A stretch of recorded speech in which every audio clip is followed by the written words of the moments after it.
Hello, everybody, and welcome to your bonus episode of Cheers to Careers.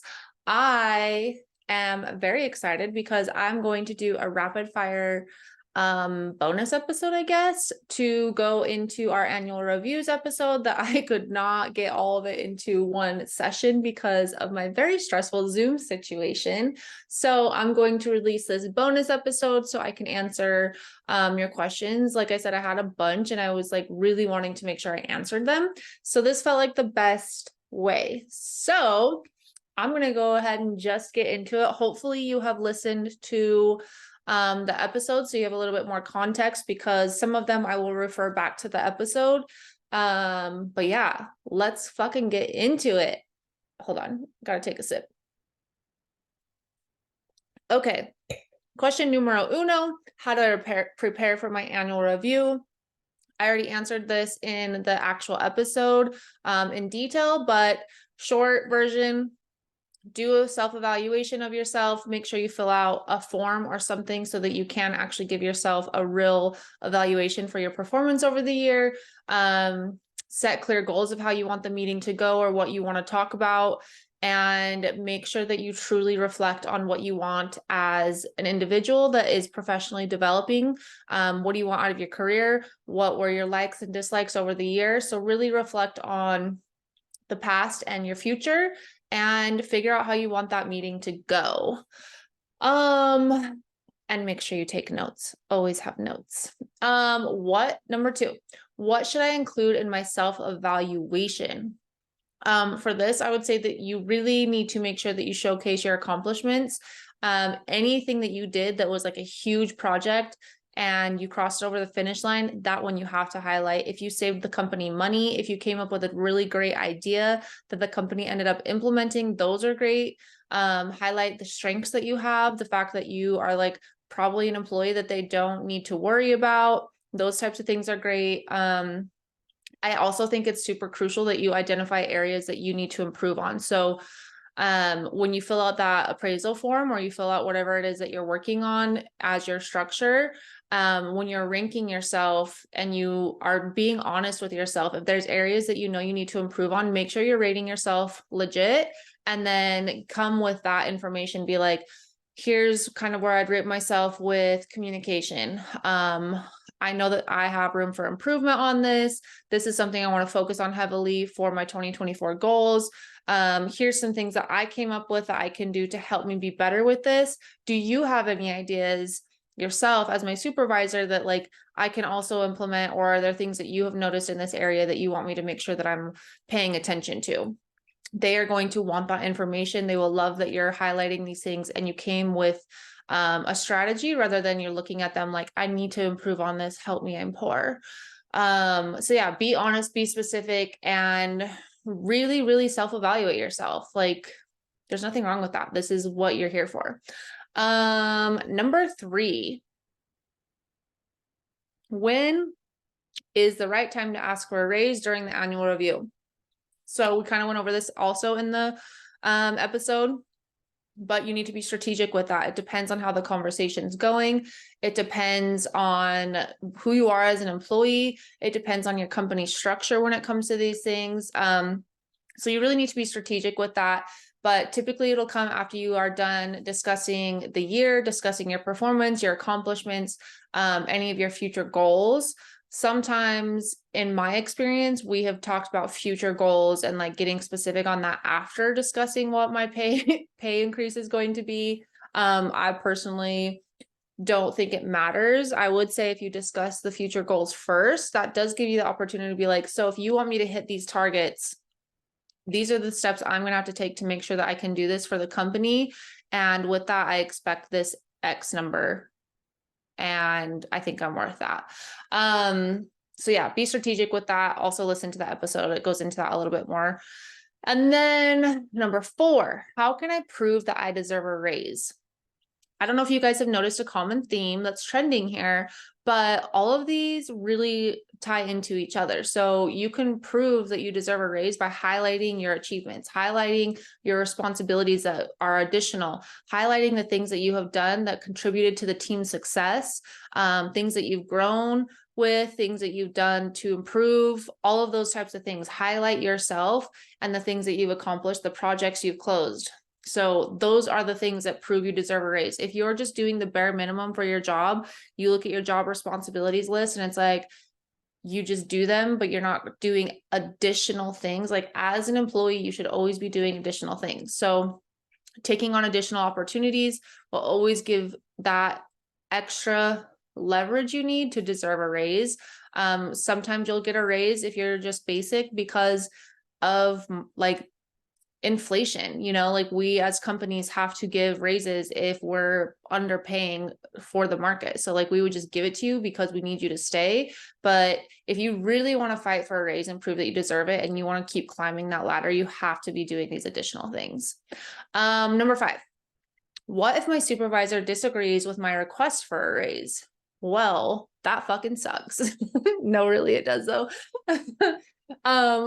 You have to be willing to, going into it, you should know they're not going to be like immediately yes, unless you lowballed yourself. So if you came in and you were like, I want to make $100,000 and you were making $80,000, you have to think about the number you're requesting. So be strategic on the number you're going for. You have to do your market research, like I mentioned, but you have to realize what kind of percentage increase that is on your salary. So most people don't sit and do that calculation. You can't just be like, I want to make $100,000, but you're making way less. If you want to do that huge of a jump, you have to realize how much that is per year, what percentage increase that is, because as a company, we are going to look at the percentage increase the most.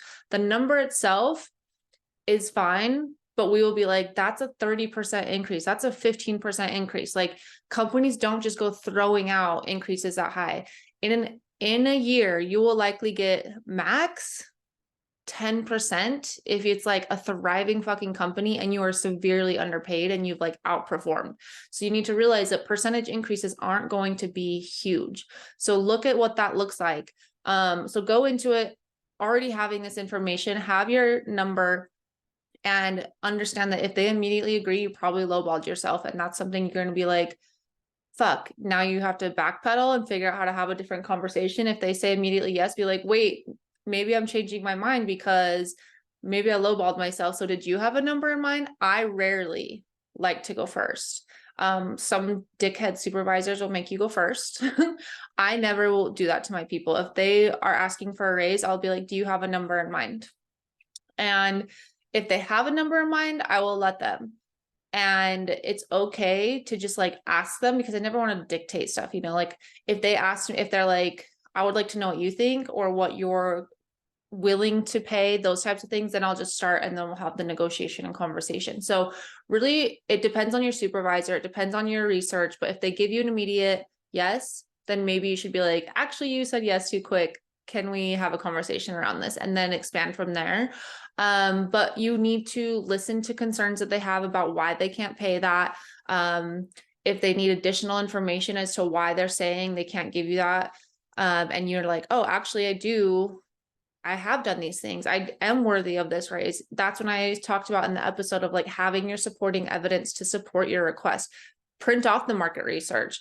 Talk about how company down the street is paying this because your friend works there. Like whatever you can do to leverage, you need to do it, but it needs to be facts. Like you can't just be like, well, I know that Chelsea's making this much money and I'm doing more than her and my responsibilities are higher and I'm not happy with that. If you do that, your manager is just going to be irritated. If you're just like, come with actual facts. Don't just be like, well, she's making more and now I'm pissed. That's not going to help your situation. I could talk about this forever. So I'm going to move on to the next one.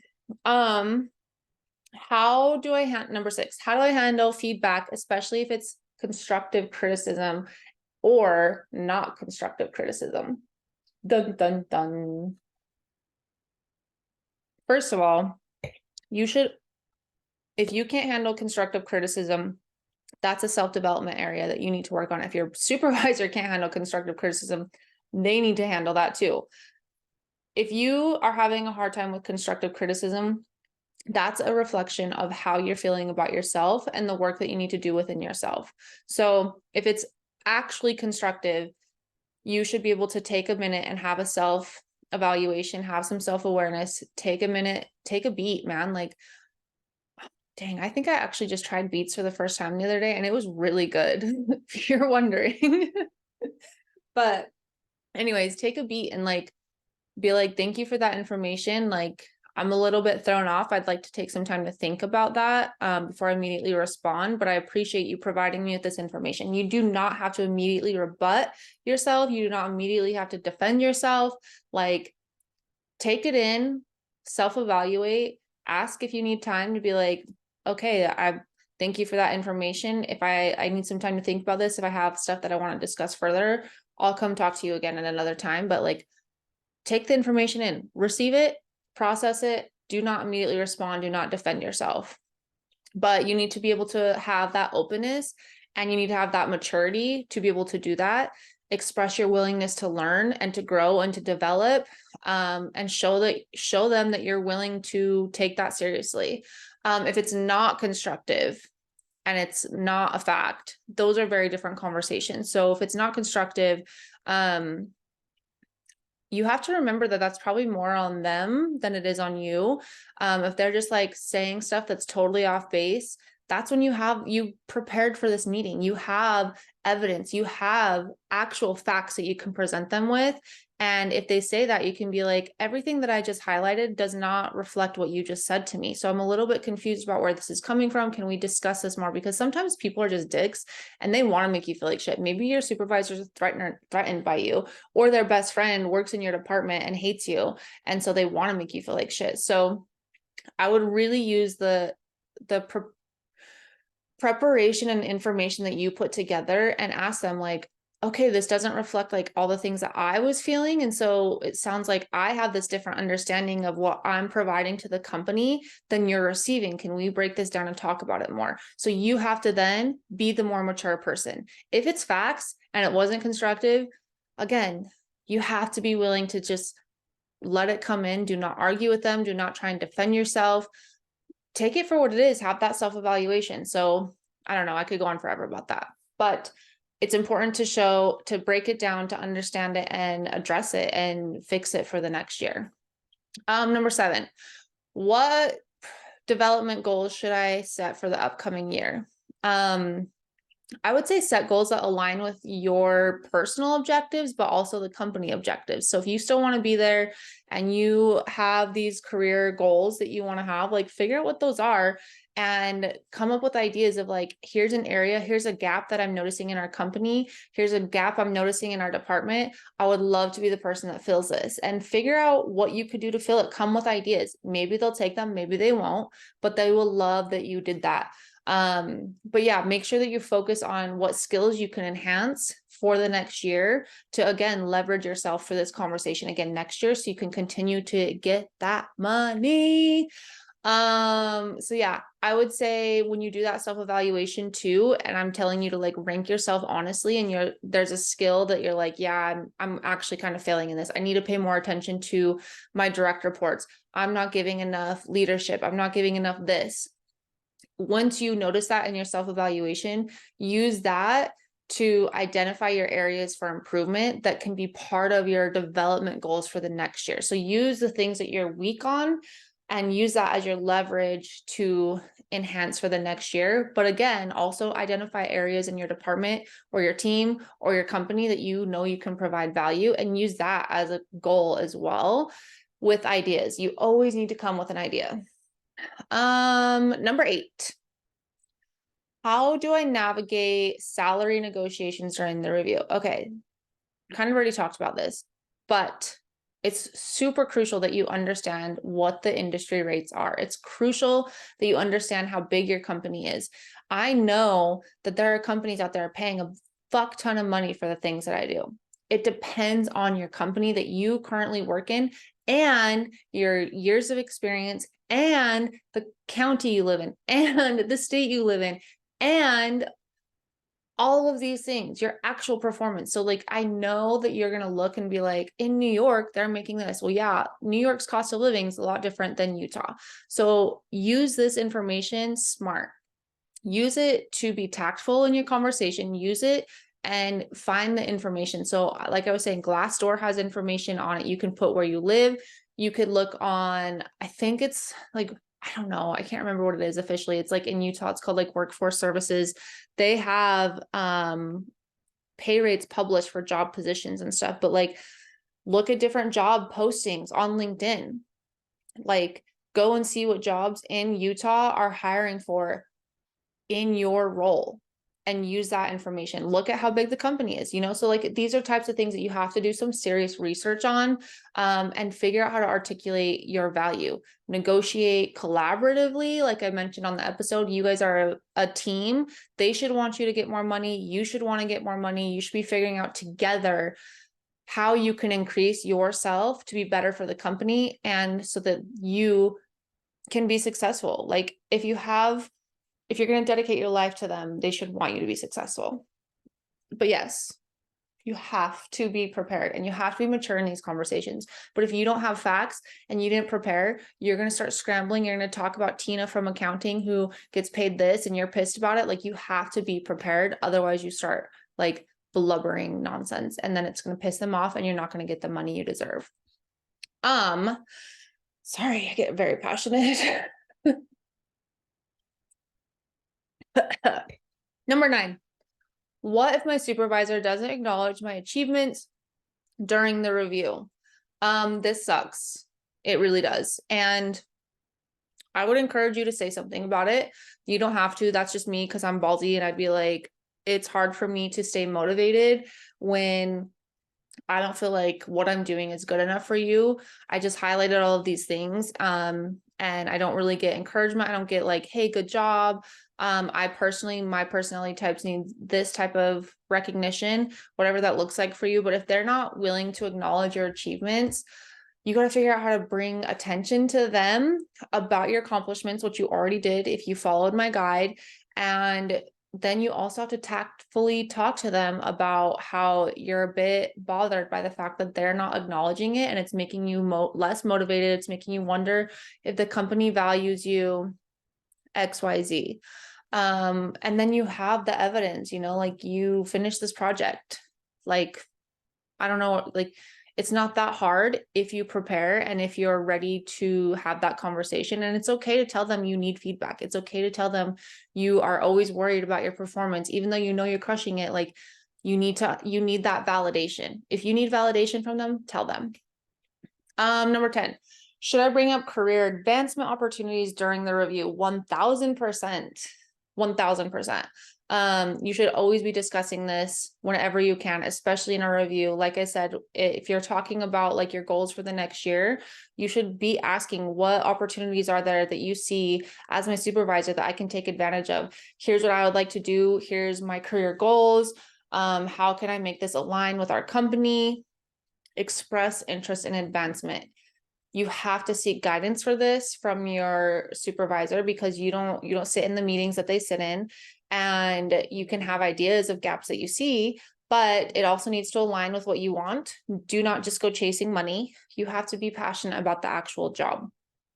But yes, please ask for this. If you don't, not everyone's like me, but when it happens for me, I'm judging you for sure. I'm like, wow, you are basic and you're just here to collect a paycheck. So that gives me what I need to know, that you're not here to like really be here for the long term. You just are here for a good time, but not a long time.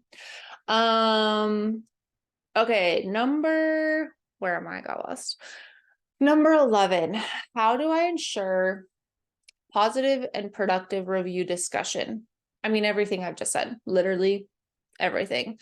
You need to have open communication. You need to actually listen. Your supervisor needs to actually listen. It needs to be a positive conversation. You need to have a good attitude. You need to be prepared for the conversation, and you need to keep your cool through the conversation. There's been plenty of times where I've had a review where I have internally been so pissed I could flip a fucking table and be like, fuck you, I'm done. But baby girl needed her paycheck. So you need to figure out how to channel that calmness. Preparing is going to help you stay calm and confident. But like, if you're pissed off, you have to figure out how to calm yourself. And yeah, it's going to be up to you. If he or she starts getting heated, You have to make sure that you're figuring out how to defuse the situation, calm it back down, mediate. Otherwise, if you also escalate, it's going to start getting to the point where you guys are coming at each other, and then it's not productive. Like I mentioned in the episode, at that point, you need to be like, this is not a productive conversation. I suggest that we either take a minute and come back. Can we have 5? Take a couple days, whatever, we'll reschedule, anything, but do not continue to engage. If it's escalated, it's going to be up to you and your supervisor to both try and maintain that positive conversation and attitude. And sometimes it's hard. People have egos, and you'll say something and you'll push their buttons and they might get triggered, and that's okay. But that's an insecurity within them and how they are running their operation. So use that as your leverage and try and figure out how you can calm it back down. There's been plenty of times where I've been in meetings with men that are 50 plus and they're acting like they're 5, and I have to be the mature one to bring it back down, help them understand I'm not trying to offend them, help them understand I wasn't trying to do X, Y, or Z that probably triggered them. But again, a lot of this also comes down to you and your own personal growth and your own self-discovery. Like, these are tools I've learned by all of the work that I do. Therapy, self-development, professional development. You will not be able to achieve these things if you're not working on all of those things all the time, and also identifying your triggers. So I could go on with that one forever. I'm going to move on, but those are the tickets. Number 12. Is it appropriate to discuss work-life balance during the review? Absolutely. If it is unwell, this is the time to talk about it. You should be talking about it anytime that you need to, honestly. If it's relevant to your performance and why your performance isn't like where you would like it to be, that's a huge thing to identify. Are you overloaded? Are you doing more than the other teammates are doing? Is the company expecting too much of you? Are you having a hard time setting boundaries with yourself? Because that's my problem. Like, if I told my boss how I'm feeling right now, he would be like, then stop doing it. And I'd be like, but my personality type is, I feel like I just need to keep showing up. And he's going to have to help me and be like, Shelby, stop, take a day off. Shelby, stop doing this. You don't need to have meetings at this time. But if I don't vocalize that, he has no idea. He thinks I'm fine. So if you need to address it, 100% do it. Have solutions too, of like, these are the areas where I've noticed that it's making me more frazzled. Mine right now are like these early mornings I have, because I work for a global company and our time differences are making it so I'm up having meetings because it's more convenient for them. But bitch, what about me? I'm just as important.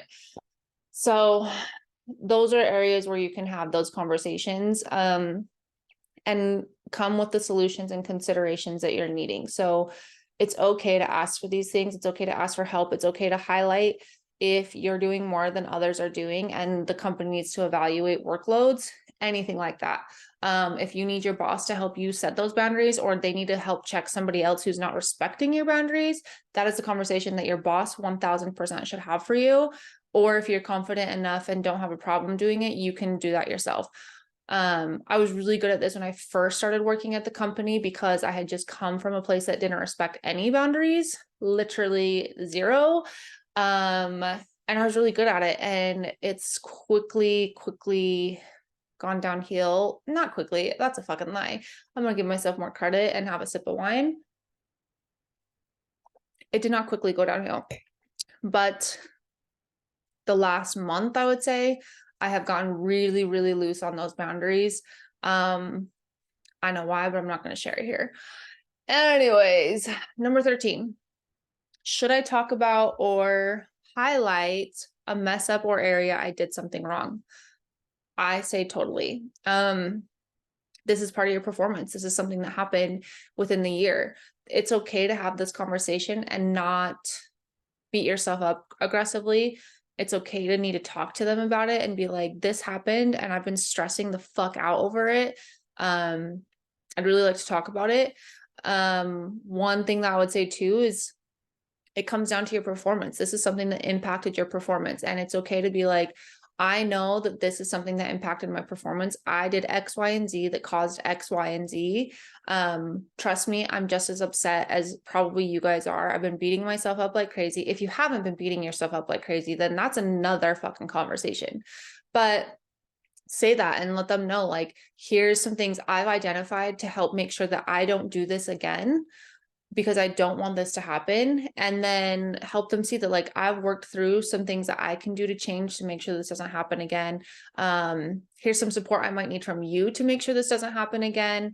And is there anything else that you have identified that I can do to help make this better, to make sure that this isn't the fucking zit on my face that everyone sees? Like, what else is there that I can do to help optimize to make sure that this is not something that is following me for the rest of my career here? And I 100% think you talk about it. I would say if you don't talk about it, that tells me that you have an ego. That tells me you're embarrassed. That tells me you're not professional enough to have the conversation. And yeah, as a supervisor, I would be like, okay, we're just gonna pretend this didn't happen. Now I'm gonna have to talk to you about it. Number 14, if you are self-employed or an entrepreneur, how does this impact you? If you're self-employed, you basically are probably only one of the only employees. And I think it's important that you evaluate yourself. I think you pretend that you're having an evaluation with yourself, and you have this conversation with yourself. If you have somebody that knows your business details for a little bit, like, you can talk to them about it. Be like, all right, because I'm the only employee here, I did this evaluation of myself and I'd like to kind of talk through it. I know you're my friend or you're my husband or whatever, but can you just hear me out? And maybe you have some ideas for me of like where I'm maybe not like seeing things, or you can give me advice or support. If you're an entrepreneur and you're smaller and you're in charge of all these things, like, I would think of what I'm talking about on a higher level. And I would think about it as the people that are employed with you, like your managers, are they capable of these conversations? Do you have a review process in place? Do you plan on giving raises? Are you being fair with your money? Are you giving all your money to yourself because you're an entrepreneur and you think you deserve it? Are you keeping all the benefits for yourself and not giving them to your employees? Like, take this at a higher level and make sure that you're starting to follow what companies are doing, because if not, you'll always be that small company with a small mentality, and things like that don't help you grow. You have to be evolving and understanding what companies out there are doing and trying to continually chase that. You can do it differently, but you still need to have these types of structures. Otherwise, employees won't, they'll work for you, but it'll be a very toxic environment. Trust me, been there, motherfucking done that. And yeah, if you are the CEO, you should be getting evaluated. You should have somebody, you should have an executive committee that you've put together that can, like, just because you're the boss does not mean you can't be checked. You should have a relationship with anyone close to you, like reporting close to you, or an executive committee that's appointed to keep you in check, that helps you make these decisions. Otherwise, you need to find a mentor. Find a mentor, pay the money to have a mentor so that you can make sure that you're consistently growing and evolving and changing and being the best leader that you can be for your company. You need a review. I was shocked at my last job. It was like a couple years ago. I had asked, I worked for the CEO, and I said, do you get an annual review? Like, do you have the opportunity to have these conversations with people that you should be having these conversations with? And he was like, no. I've always wondered why no one's asked me this. And I was like, well, they're fucking idiots. And I was like, because you and I'm your right hand and you're my left hand, I think we should have this conversation together. It can be constructive. I know that I'm younger than you, but I think it would be really important. And we don't need to talk about money, but we can talk about a lot of different areas that I think would be really helpful for both of us. And he was so thrown off, so partially embarrassed. And he was like, actually down for it, but then was like, yes, let's schedule this. I would love to do this. I've had some ideas, but I have no one to talk to them about. And then when I kept following up, he never made the time for it. So if those things are happening, that ain't a good leader, everybody. It just isn't. Okay, this is my last one. I feel bad. Oh, I'm a leader. Number 15. Way back up. Number 15. I'm a leader and I feel bad not giving everyone an equal raise. How do you handle this? To me, there should be nothing like, okay, I actually believe in like fairness and justice, but equality, I still appreciate that. But not everyone on your team should get an equal raise. Like, that's just fucking asinine. I know it makes you feel better because it's the easy option, but it's not the right decision. giving people the opportunity to understand why they got a different percentage than somebody else, even though it's going to upset them that Joey got 2.5 and you got 3, whatever. That's not the important thing. Help your employees understand why you gave them that ranking. At my work, if you haven't worked there for 6 months, you're not even eligible for this conversation. So that could be something that you implement, or help your company implement.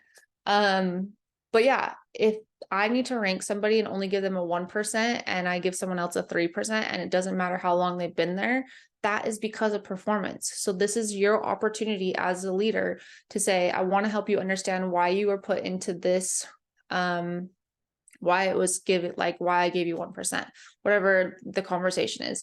I want to help you understand like why I had this decision, where I see you, where I see rooms for improvement, where I would like to see you upskill. Hopefully they've already identified some of these things because they went first. They shared this information. They told you all of the things that they've done good and bad and where they want to improve. And this is your chance to help them see, these are things I want you to focus on in the new year. So that when we get here next year, we are not having this conversation again. I can give you that 2% you deserve or that 3% you deserve. However, these are areas that I need to see improved for yourself and for the team. Because if you don't have these conversations, it's not good for the employee. It's not good for you. It's causing problems for your customers. It's causing problems for your company. You're only helping them be basic, and they should always be rising. Like employees should consistently be growing and improving. Your company should consistently be growing and improving. It doesn't have to be huge, but it needs to be movement. So take that as an opportunity. Don't feel bad about it. Yes, it sucks, but it also sucks worse knowing that you could have changed somebody's life to be better and helped them be better because maybe they just needed that extra slap in the face / motivation. And that's it. That's all I got. So I hope you enjoyed this rapid fire question answer situation, and you're welcome. Enjoy your annual reviews. I hope you guys get all that money. Report back if you use any of these tips and tricks because I'd love to hear about that. Bye.